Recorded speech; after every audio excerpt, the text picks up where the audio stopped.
Hello and welcome, Radio 195.7 FM fans. And today we have a very special guest with a very special hobby, I would say. She's an equestrian, right? Yep. And her name is Mina. Welcome, Mina. Thank you for having me first at here. It is an honor to be here, and I've always loved podcasts. So I feel really good being in one of your episodes. Thank you. Yeah. So, Mina, to start with, can you tell us about yourself? Who's Mina and what does she like doing?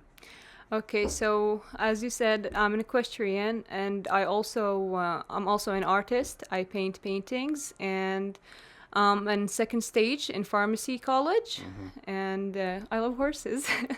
That's nice. So, Thank you. what got you interested in horse riding?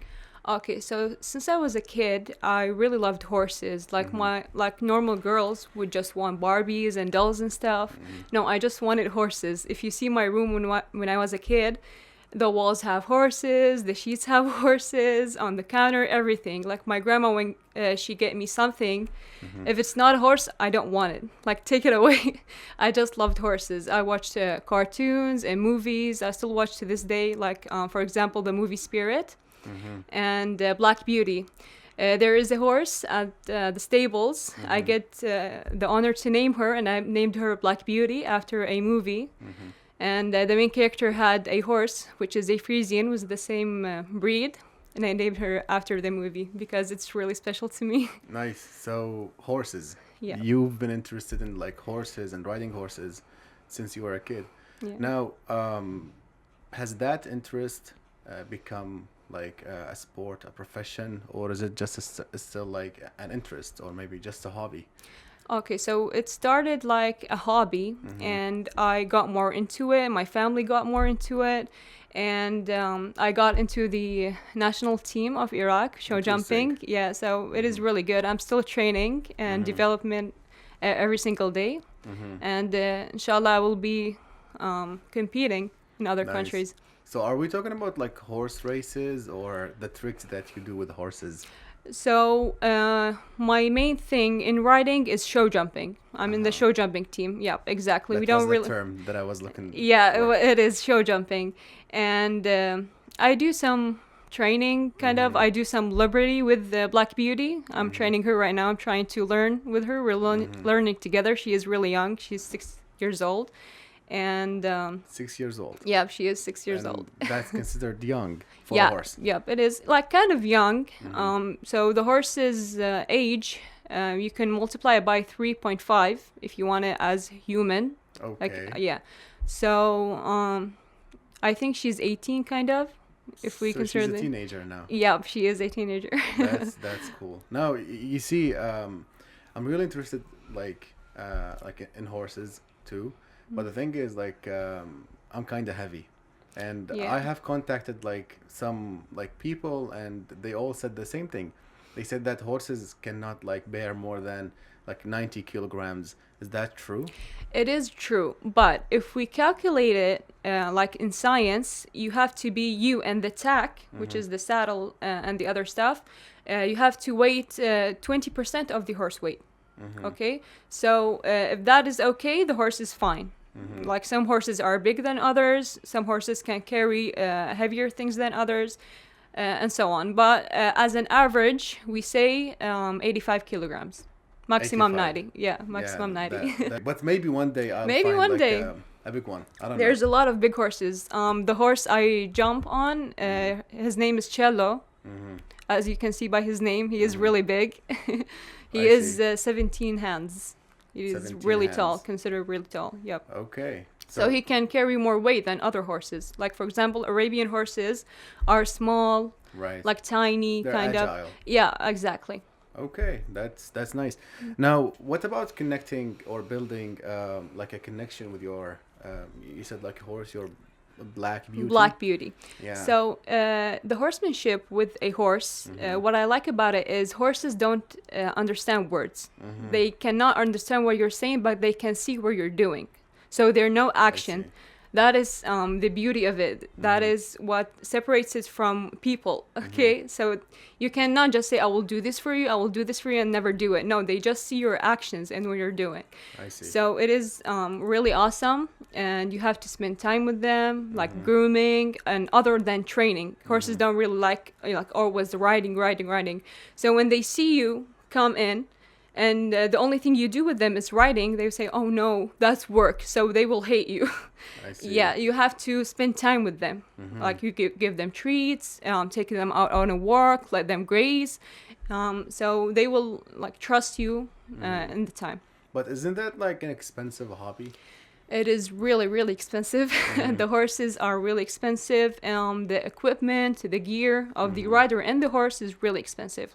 Like the boots, maybe if you want a good quality, medium quality, is like $200. And is really hard to get good quality stuff here in Iraq, unfortunately. We don't really have a lot of companies here. We have to deliver them from the outside countries.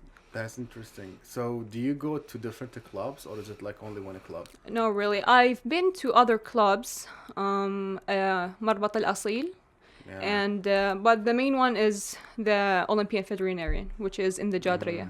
I see. Yep. So like they are professional people, right? Yep, it is the Olympic Veterinarian of all Iraq. So the national team train there. Okay. Now, as a hobby or as a sport, do you think it's going up or going down? So in the past year, so let me say, when I started in 2020. For example, the training we I think we have 5 riders, and girls only 3. Me and my friend Hiba and Zahra, only girls there, and inshallah was in the team. Like people didn't know that we have horse riding in Iraq. Like, exactly, like my people see my page and that's in Iraq. We have that here. Like I was like, yeah, and it started to grow. Day by day on social media, people start to know. Other clubs started opening, so it is going up. Exactly. Okay, that's cool. Now, what about like the horses that you ride or deal with? Do you get them from other countries? Do you raise them here? I mean, what happens exactly? Okay, so the veterinarian gets it for us, and the horses I compete on, like Cello, for example, I think he came from Italy in 2013. Interesting. Yeah, so he is a big boy. He is 18 years old. I see. Yeah, and Black Beauty, I think she came from a farm here in Baghdad. I don't really know where did she came from, but the club, yani, gets them for us. Are they expensive? They are very expensive. Like how expensive? We're talking about $200,000 if you want a good horse. Wow. Yep. That's a lot. That's a lot. You can buy a house with that. I know, right? Yeah, I mean, that's a lot. Yeah, it is very expensive. I see. And like, who buys them exactly? Like, is it the government? Is it the... The government supply us with the horses, but you can, as a rider, if you have the money and the opportunity to get yourself one. It is really like riding them outside the arena. Yeah, exactly. So I've been into a safari. We call it safari in Erbil. It is really nice. You can just gallop the horse out. It is really amazing. You feel the air in your face. It's nice. A nice feeling, actually. Okay. Now, what about wild horses? Do we have wild horses in our country? We have in Erbil. I've seen them myself. Really? In the mountains. Yep, we do. Now, what kind of horses were they? I'm not really sure, honestly, but I've seen them before. I'm not really sure about the breed, but there are Iraqi Arabian horses. I see. Okay. Now, when it comes to like horse races, and you said like jumping shows, right? Show jumping. Show jumping. Yeah. Okay. Because there's a lot of different types of jumping. Right. There's cross country and stuff, but show jumping is different. So yeah, lots of people say that like these kinds of activities are let's say are not humane. You know, you might hurt the animal doing them. So what do you think? So racing, I don't really like it. We have racing here in Iraq, and it is putting a lot of pressure on the horse. A lot of horses snap their legs during a show. Right. A lot of horses have heart attacks And do they in the still, show. do they still like kill them when they Yeah, break they a do. leg or something? They do. Wow. Because the horse can't live like anymore, and that is they call it a shot of mercy. Mm-hmm.